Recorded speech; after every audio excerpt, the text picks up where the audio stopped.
Querido público, autoridades, amigos todos, como decíamos ayer, hoy nos encontramos en una nueva edición de la Butaca de las Culturas, que organiza Centro UNESCO Valencia y con el apoyo de Turismo Comunidad Valenciana.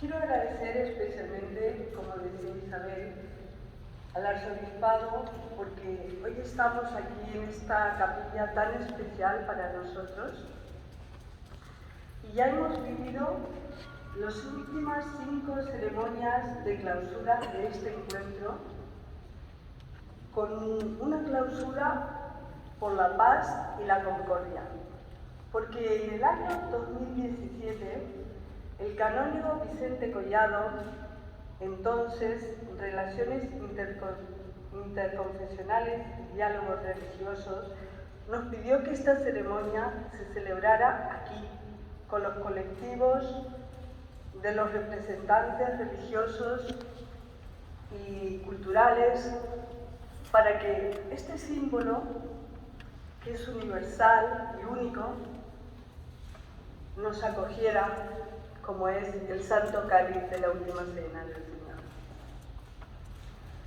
En esta edición hemos querido dar el inicio, que sea el punto de partida de nuestra butaca, porque como bien ha dicho Isabel, hemos vivido tiempos convulsos y creo que ahora es necesario un inicio con fuerzas renovadas, porque este nuevo encuentro amistoso que aboga y trabajamos por los valores primitivos del Mediterráneo y en especial la hospitalidad.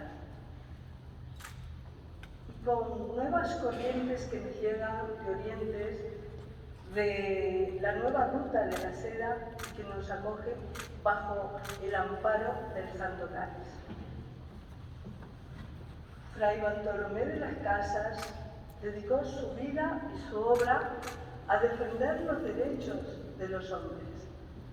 Derecho a evangelizar, a comunicar cultura, a transmitir bienes.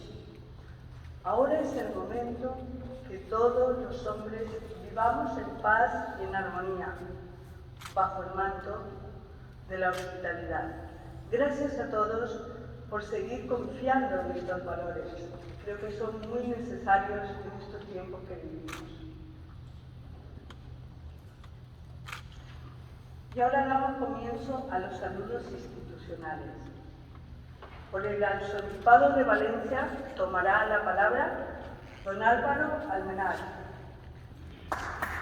canónigo de la